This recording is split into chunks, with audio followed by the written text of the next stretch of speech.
It is Wednesday, Parshas Bahaloischu, Chai Sivan, Yid Chai Sivan, Tufshim Pai Vuv, and it's June 3rd, 2026. My name is Gershy Schwarcz, and I'm your host with the news of the last 24 hours on Edge. Your daily report of the news of the last 24 hours, powered by Yiddish24, provided to you by The Click. Today's segment is sponsored to you by Kosher Skinny Shot on 845-456-8924. And also, you can enter a free giveaway now by calling my number on 845-671-1775. Say your name, your phone number, and Kosher Skinny Shot on Edge by pressing 5, and you can enter to win a free month. All right, let's continue. And you can win $25,000 cash. And when I say cash, behind me is pallets of cash, the $250 notes from Trump. I'm joking. You can win $25,000 cash by simply calling the number 718-689-1529. Okay? Or you can go onto the link, which is somewhere over here. Oh, over here. Sorry. Yeah. All right. Just call, enter to win, and win $25,000 cash. Why shouldn't you? By supporting Chassanim. It's an amazing thing. All right. Violent protests are spreading across the UK. This is happening because of police error, a mistake that caused the death of a teenager. Anyway, American forces intercepted another ship attempting to make its way into Iran. Meanwhile, Iran retaliated by launching ballistic missiles and drones at Kuwait, resulting in the tragic death of an Indian airport worker, causing several other injuries at the terminal. These violent exchanges occurred despite Trump's recent announcement that diplomatic negotiations are still moving forward. U.S. Secretary of State Marco Rubio had a heated argument with Senator Jackie Rosen, who accused him of attending a party, a UFC fight in Miami, by the way, instead of doing his job, which means negotiation. Coming up, Mamdani, being the most controversial mayor New York City has ever had, is driving residents to flee the city in droves, with many setting their sight on Florida. While most now view the Sunshine State as a second home, the recent political bruising the mayor took is stinging more than the heat in Miami. Speaking of Florida, by the way, Miami's waterfront is getting a major Heimischer upgrade, I heard recently. Yes, with reports. We have reports, we're going to report it soon, just coming in from the coast. A group of Heimischer Yidden just bought a massive luxury waterfront property, a very rare find, by the way. Anyway, we'll dive into the details on that project in just a few moments. But first, a new experimental treatment for blood cancer successfully made cancer-fighting cells directly inside patients. Wait until the end and I'll tell you more. Did I tell you that you can win $25,000 cash? Yes, I did. I think I told you. So again, the number is 718-689-1529. You can win, again, $25,000 cash. For $100, you get 50 tickets. 50 entries. For $50, you get 25 entries. And for $20, you get 10 entries. And for $10 only, you get 1 entry. You will be the lucky winner of $25,000 cash. Who knows? Maybe Trump's $250 note will be in there. So call now, mention on Edge, 718-689-1529. Again, 718-689-1529 and win. Win. Make some money. All right, let's continue. You know what? Another ad? Shall we do another ad? Yeah, I think we should do another ad. Storage Pro. You know how to get the Storage Pro. Have you called them already? You know your garage needs a before. Is a before right now, needs an after. It needs to look good. You need to be able to find things there. So they are like kind of organizers, but more than organizers. They come there, they transform your garage, your storage unit, your attic, everything. Call them down for a free estimate at 929-560-9936. Free estimates serving Muncie and Monroe. I really appreciate, again, 929-560-9936. I appreciate your patience. I know you want to hear the news, and I also want to tell you the news, but these sponsors support me, support my show. If it's too much, let me know on 845-671-177. Gershy, get on with the news already. All right, here I am. Violent protests against the police are happening across the United Kingdom. It's terrible what's going on. The anger started after police body camera video spread online. And basically what happened, the video showed officers putting handcuffs on a dying 18-year-old stabbing victim instead of helping him. The victim was Henry Nowak, a Polish-British student. He was stabbed 5 times using a ceremonial knife in Southampton last December. The attacker was a 23-year-old Sikh man. Yeah, Sikh as in sick. Whatever, some sort of religion or something. His name is Vikram Digwa. Vikram Digwa, that was his name. The attacker lied to the police, saying that the bleeding teenager had attacked him first and used racist words on him. Anyway, riots are happening right now in the UK. Because of that lie, officers handcuffed the dying teenager And the video shows the police ignoring the young man as he cried out that he couldn't breathe. On Monday, a judge sent Edgware, the guy, to prison for life. Newspapers across the country printed headlines that criticized the police. They called it an arrest that angered the nation. The video came out on Tuesday and caused instant fighting in the streets. A large crowd fought with riot police, and they demanded to walk the exact spot where the teenager was murdered while chanting Henry's name over and over. People are arguing that the law is not fair. They say attackers can stay out of jail longer just by claiming their victim is something like racist, basically. Now, an intense debate is happening over British law that allows members of the Sikh faith, it's a certain religion, to carry their ceremonial knives in public. British politician Nigel Farage argued that there should not be a religious exemption that allows people to carry weapons on the streets without a good reason. But UK Prime Minister Keir Starmer said there will be no ban on Sikhs who carry ceremonial knives. The Sikh community is also strongly rejecting calls to strip them of that right. Keir Starmer, are you still in office? I'm not sure. Anyway, let's continue. American and Iranian forces are still shooting at each other across the Middle East.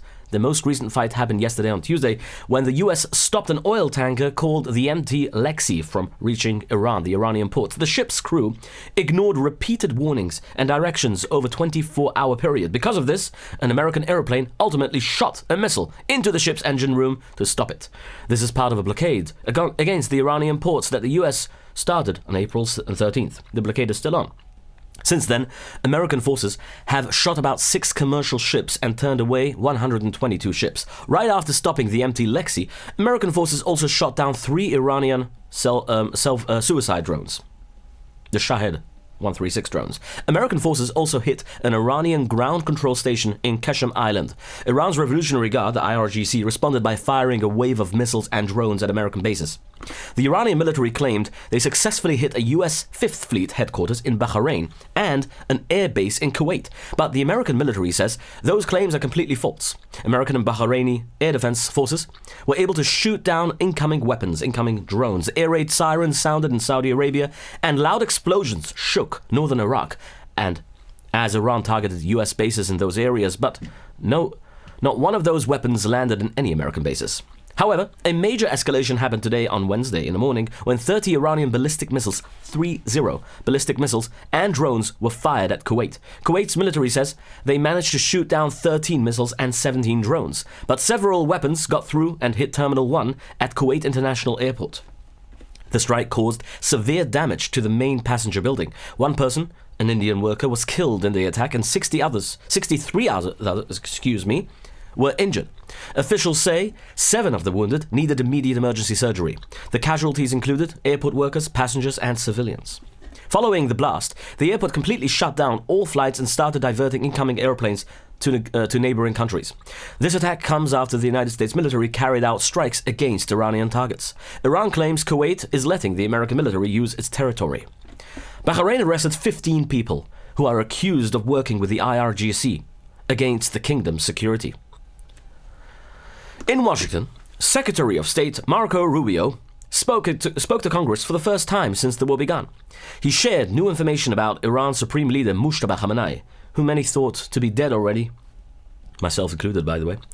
Rubio said that he is still alive and working in the government. He explained, quote, "I think there are indications out there that he is increasingly engaging at some level. I mean, Trump said he wants to meet him one day." You hear me? Yes, you heard me. Khamenei, who is Mujtaba Khamenei, the country's Ayatollah, or religious leader, is now personally involved in the ongoing negotiations with the US, they say. Now Trump is trying to set up a direct meeting with him to finalize a ceasefire agreement. Which part of him? Or where, might you ask? Well, the man himself said, "I haven't had the privilege of meeting the Ayatollah. He's not doing very great. He's missing a lot of different parts," he says.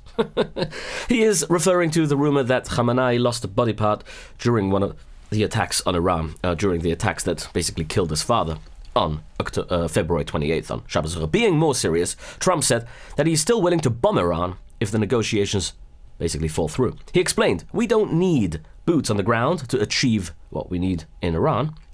So now, he also said that Iran is now more open to negotiate its nuclear program. This is a big deal. because Iran didn't want to even talk about nuclear in the previous meetings until now, Trump also said the same thing. He actually claims that Iran has already agreed that it will not develop a nuclear weapon. But this is a developing story. You remember, not long ago, under Obama, they also agreed not to build a nuclear weapon by receiving exchange of cash. Until the other side confirms it, we will take this as an opinion and not a fact.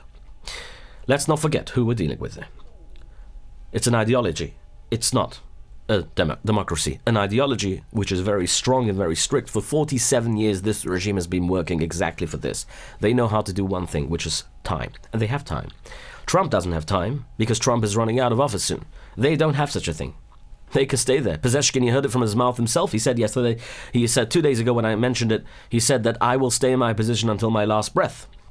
There's no elections. These guys stay there until you take them out, in other words. So, regarding Trump's reaction about the war, he said, quote, I'm the one who started it. People asked him if he thinks Netanyahu dragged him into war. So he said, no, I'm the one who started it. I don't want to bore anybody, but I started it because we can't let them have a nuclear weapon. There would be no Israel if there wasn't me, he says. That was after they asked him about the conversation he had with Netanyahu, obviously. In that same Senate hearing, Rubio had a strong disagreement with Senator Mrs. Jackie Rosen. Rosen criticized Rubio for not attending the US and Iran negotiations in Pakistan in the beginning of the negotiations. She said she was shocked he chose to attend what she called a party with Trump in Miami instead of traveling with J.D. Vance. It's his job. Rubio strongly rejected the claim, obviously, and asked, what party was I at exactly? I was at a party? Rosen replied, it's publicly reported and there's photos there. Rubio clarified, that's an absurd statement. I was not at a party. If people are going to slander me, I'm going to answer it. They tried to let her answer, obviously that's how it works in Senate, but then he got his chance. Rosen then said, obviously, that the information was confirmed. She added, it's just unthinkable to me that you are missing high-stakes negotiations or that you're not involved. And she went on about Jared Kushner and Steve Witkoff, who are an unelected or unconfirmed official. They have to be confirmed by us, by the people, she says, of the US. And they are doing Rubio's job, she claims, who is and was confirmed by the people. So, we want you to do your job. Rubio hit back. You're 100% inaccurate and 100% wrong. I was not at a party. Where I was is next to the President of the United States, because in the midst of those negotiations, I was in communication with them at least on 6 different occasions, he says. Rubio answered back by saying that the American people voted for a president that trust to pick the right team for these talks. And Steve Witkoff is working right alongside them. Steve Witkoff, somebody asked me, actually, one of my listeners, who he is. He's a Jewish investor, big investor, huge real estate investor. And he also noted that Jared Kushner, who is also Trump's Jewish son-in-law, also a big investor, is lending his expertise as a private citizen. Furthermore, Rubio stated that J.D. Vance, who was elected by the people as vice president alongside the president of the United States, was indeed in Pakistan heading the talks. He was heading the talks. The two had back and forths, arguments, and Rubio finally said, you don't know what you're talking about. I know your staff wrote up this cute statement for your TikTok video, but it's not true and it's not real. I'm the National Security Advisor and the Secretary of State. I have 2 jobs, he says. I was co-located with the president in the midst of a high-stakes negotiation so that I could immediately inform him about the events occurring halfway around the world. Rosen didn't look so too pleased with her attempt, obviously. The party she was talking about was a UFC fighting event in Miami back in April. Speaking of UFC, by the way, you know that there's a UFC fight happening right in front of the White House? Did you know that Trump is right now building massive cranes, a massive big stage right in front of the White House to do a UFC fight? Very unpresidential, might one think. Well, it's 2026 and many things are very unpresidential. As we can understand, in the 6-7 generation, those of you asking what 6-7 means, I myself didn't know. But if you Google 6-7, apparently, the whole website goes like this. You should look at it yourself. Anyway, so should I play a little bit of Rubio? It's not real. That's not what happened. Okay, I'm the National Security Advisor and Secretary of State. I was co-located with the President in the midst of a high-stakes negotiation so that I could immediately inform him about events occurring halfway around the world. I was where I needed to be at that moment because we had a very capable team on the ground in Pakistan, led by the Vice President. Led by the vice president, as you can see. Okay. Kosher skinny shot. Yes, kosher skinny shot. We are pausing the news, and the world will wait. Kosher skinny shot. Not one of those diets that make you cry into a salad. A real wellness program that guides you the safe and healthy way. Natural ingredients, more energy, and habits that actually stick. They stick around longer than your last gym membership. What I'm trying to say to you is that the kosher skinny shot is a shot that will help you and guide you into a better lifestyle. I spoke to personally to people who've tried it. Want more? Call 845-456-8924. And you can win a free month by calling 845-671-1775, pressing 5, and you enter to win a free month. One lucky winner. All right. Let's continue the news, shall we? Now the world has to resume and where it's happening. British Airways flights to Israel. Wait, hold on a second. I think I missed a picture there. That's a picture of Trump and Rubio supposedly partying somewhere. Anyway, British Airways flights to Israel, Dubai, Amman, and Bahrain are still paused until October 25th. The airline first planned to start flying again here on August 1st, but the war is making that a little bit difficult. Still, flights to Doha and Riyadh should still start in August. The Italian airline, ITA Airways, made a different decision. It announced that its flights to Israel will resume again on July 1st. I guess they're not that afraid. The Abu Dhabi National Oil Company is building a new pipeline so it doesn't need to pass through the Strait of Hormuz anymore. Actually, if you remember, there was one of those speeches that Netanyahu made not too long ago, saying that the whole idea is to reshape the Middle East. And when he meant reshape the Middle East, he actually meant this very thing. Not to rely on Oman, the Strait of Hormuz going through Oman and Iran. He doesn't want them to have the cards, obviously. So once that happens, then the 20% of oil that the world has to, pass through the strait could go through pipelines and avoid all those shipping and containers and everything. The project is designed to make sure gasoline, diesel, and jet fuel exports can continue even if the important waterway is blocked. The pipeline is already nearly 50% complete, and it is expected to double the country's export capacity by 2027, which is very fast, actually. An Israeli non-profit has started a new program to train dogs to listen for incoming drone attacks. That's another way to tackle the now Hezbollah drones that are happening. The dogs are being taught to recognize the specific sound of drones used by Hezbollah. Once the dogs hear the noise, they are trained to alert the troops on the ground, so that gives the soldiers extra time to take cover before the weapons reach their position. The program, known as the Dog Unit, is designed to help during the night and in bad weather, when the low-flying drones are especially hard to spot on standard radar. Tensions over the Gzaidas Hagias are growing a little bit in Israel. Yesterday I mentioned how the protests have erupted in Israel. Well, after a 4-hour meeting, a top lawmaker from the Shas Party, said that they have not reached an agreement with their government partners, obviously. Now the party will change its strategy to fight harder to protect the B'nai Yeshivas. The lawyer, Shloime Haddad, who works on military law, gave a warning about the legal danger. He said one mistake could give a bucher a police record for the rest of his life. Right now, Yeshiva bucher Yosef Levi is at the center of the recent arrests. He's been locked in the Beit Lids prison for 10... I think it's Beit Lids prison number. 10... I think it's called prison number 10, whatever. For more than a week without a court date. All because he didn't join the army. His father, Reb Meir Levi, said he will sit outside the prison until his son is fully freed. May Hashem help Matar Asidim. The Israeli military announced that they killed another Hamas terrorist who kidnapped hostages on October 7th. His name is Yusuf Ayesh Awad Ramadan. He was killed on Monday afternoon in a targeted drone strike.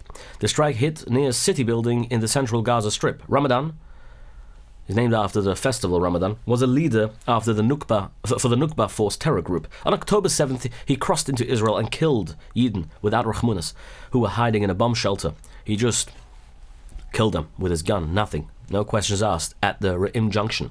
Then he kidnapped 4 people alive and took them into Gaza. This comes as the military wing of Hamas is already hurting. They lost 2 other commanders in just 1 week. Instead of firing rockets, the group's news speaker, known as the Second Abu Obeida, put out an 11-minute voice recording. He spoke about both dead commanders and promised to keep fighting. Israel's government is facing heavy criticism over what it tells the public about the war in Lebanon. Former Prime Minister Ehud Barak says that Netanyahu is not telling the truth about how the military is actually doing. Barak said Israeli leaders are painting a fake picture of the war. The government is also dealing with anger from politicians who want a stronger military response. They're upset with Netanyahu that he chose not to bomb Beirut after Trump stopped him. Yesterday, we reported that Trump called Netanyahu crazy, in other words, by the way, which I'm not going to mention here, over the phone after he told him to stop. Well, Trump himself confirmed this, that indeed, what he actually said, and he actually screamed at him, but Netanyahu denied this, which is what we reported yesterday. Trump also said that he was disturbed at how much Israel was fighting with Lebanon, and that's why he said this. But Israeli UN Ambassador Danny Danon says foreign diplomats are actually secretly praising Israeli intelligence operations. Danon claimed that the Israeli government has gained a lot of respect behind closed doors, especially after the recent military action in Iran, Syria, Lebanon, and Gaza. He said that while many countries criticize Israel in public, so in other words, while the countries criticize Israel in public, obviously their representatives act differently in private. So, there you have it. Danon said diplomats often approach him and ask him to meet the guy or the gal who designed the Pages operation. That operation famously targeted the communication devices of Hezbollah terrorists across Lebanon.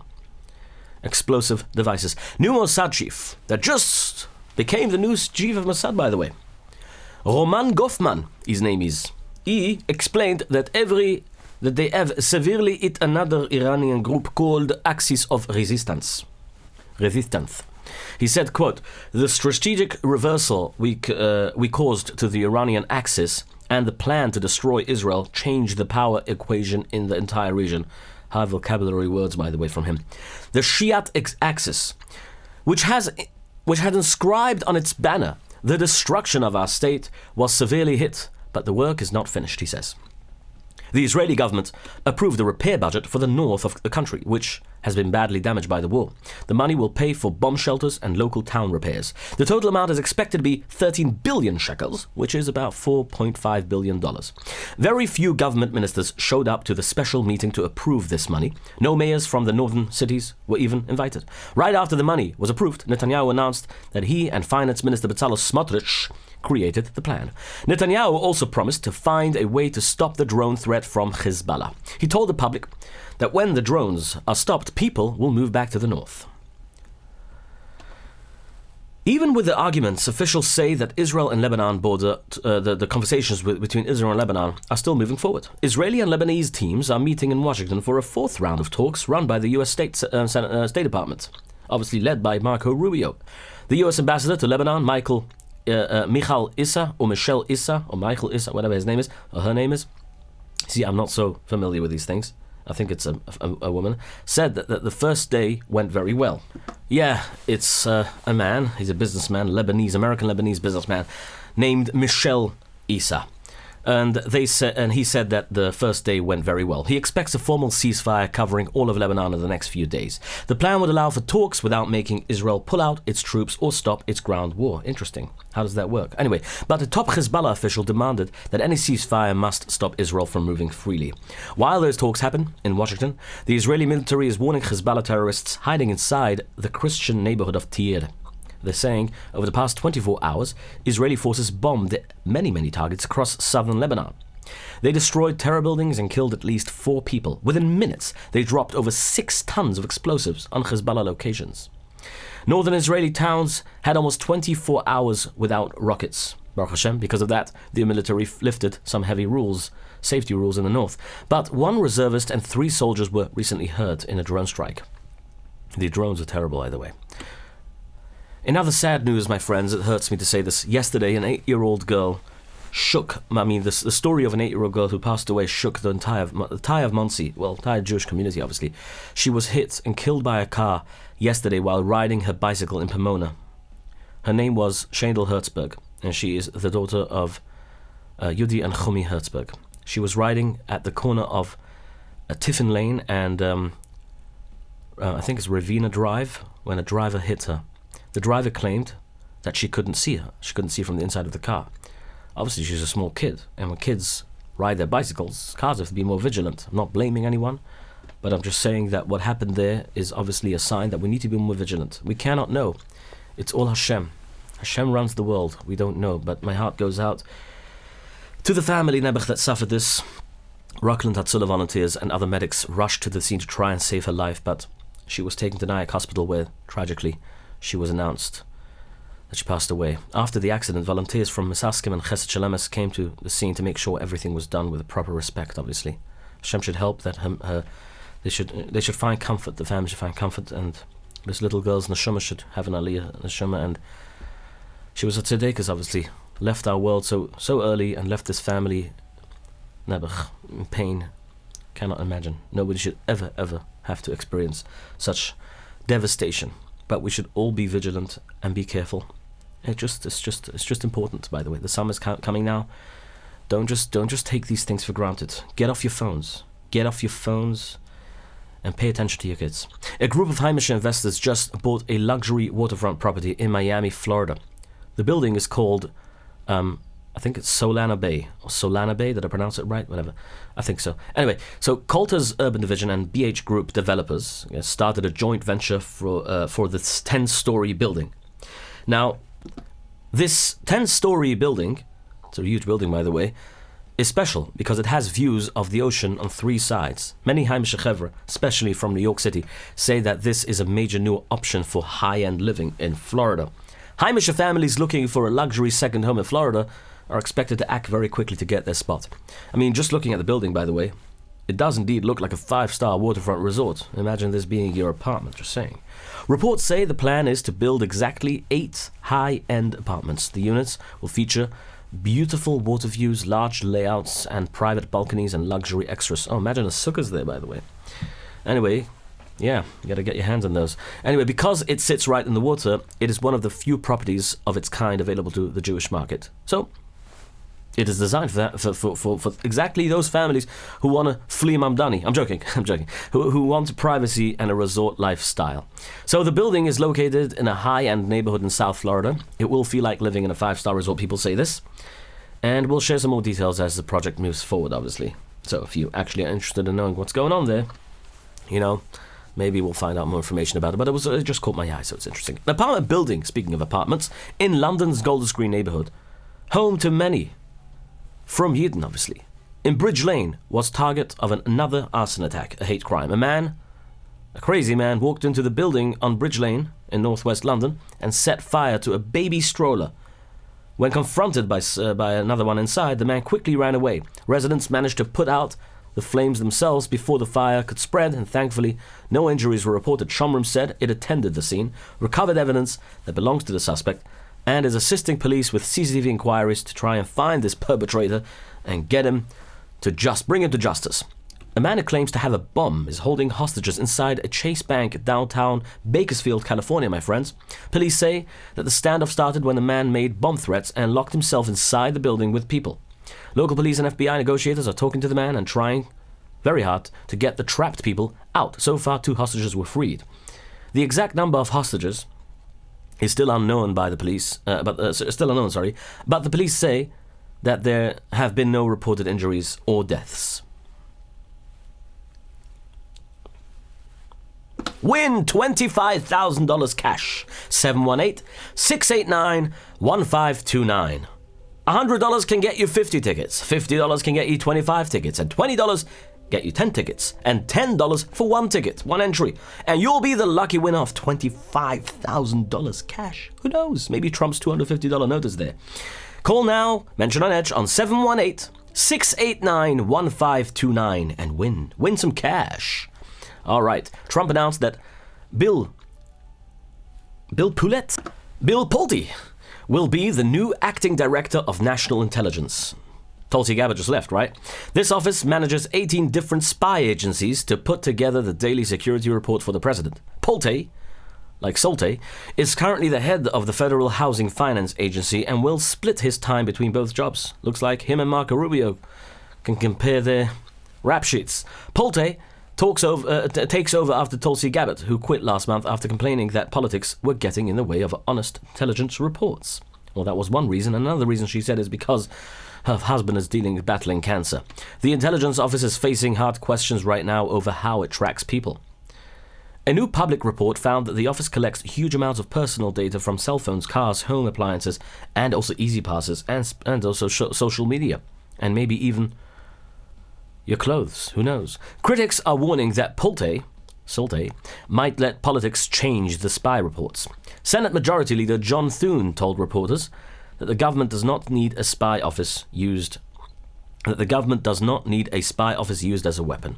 He asked for real professionals to do the job. A White House speaker defended the choice, saying that Pulte will do a great job. Voting places are closing tonight in California's primary elections, I think also in New Jersey. This is related to the positions of governor and Los Angeles mayor.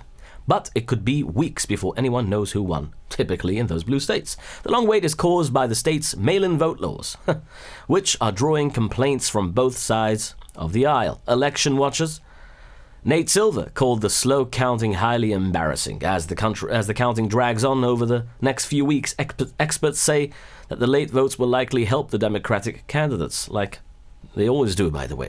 That explains why Joe Biden won, by the way, according to most reports. I'm not saying this on my own. I'm just bringing reports here. I might be wrong.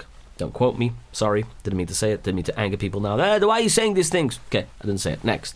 Trump signed a new executive order to fight financial fraud and illegal immigration. The order tells the Treasury Department to shut down the bank accounts of illegal immigrants. It also stops banks and credit card companies from being used by criminal cartels for human smuggling and drug trafficking. The new rules will force banks to closely check the citizenship and immigration status of their customers. It's going to get hard to apply for a credit card now. Russia's latest major attack on Ukraine has now killed at least 23 people and hurt more than 100. Yesterday I said that Putin went all out against Ukraine. Russia fired over 70 missiles and 600 drones, that alone, yesterday. They mostly aimed at the capital of Kiev, the city of Ukraine, and also the city of Dnipro. The silent D, Dnipro, not D.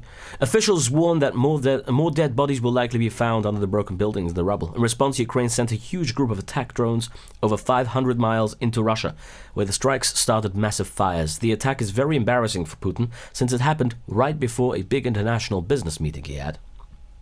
All right. A new experimental treatment for blood cancer is showing very promising early results. Legend Biotech announced that its new cell therapy is successfully generating cancer-fighting cells directly inside patients. Older treatments require doctors to remove a patient's immune cells, change them in a lab, and then put them back into the body. This new therapy skips that long process and creates the disease-fighting cells right inside the patient. Following this positive news, shares of the medical company jumped nearly 30% on Tuesday. This is great news, and this is actually a revolution in the cancer treatment world. How wonderful will this be? Shall I say this again? You can win $25,000 cash, my friends. $25,000 cash. Not a joke.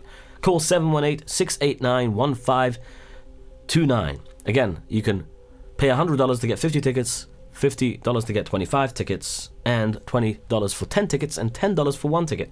Call the number 689-1529, or you can go to the link, which is right over here, on this side, to my left. Call now, mention on Edge 718-689-1529, and win yourself $25,000. Be the lucky winner. And also, you can be a lucky winner by realizing that your time wasted on Claude or on Gemini or on ChatGPT, whatever you use to try and make yourself your own app, because you can, right? You won't get anywhere by just wasting your own valuable time by doing your actual job. Doing your actual job. Allow the experts to do this job. Like Protobyte, 347-354-1237. They will design your software for you. Why S Capital Group? I'll tell you why. S Capital Group. Because YS Capital Group can actually lend you the money without any strings attached, no fees attached, nothing. 718-831-2168. The most transparent agency when it comes to lending money for your investments. Arrive Express, 845-622-1111. 845-254-1111. And also, don't forget the Click 613, the bot you can trust anywhere in the world. If you're stuck somewhere in Honolulu, need a minyan mincha, some kosher food, you know you can reach the Click for all your information. Just go to click613.com. Find out how how you can serve the public. All right. Have yourselves a wonderful day. I'll see you next time, tomorrow, Mitzvah.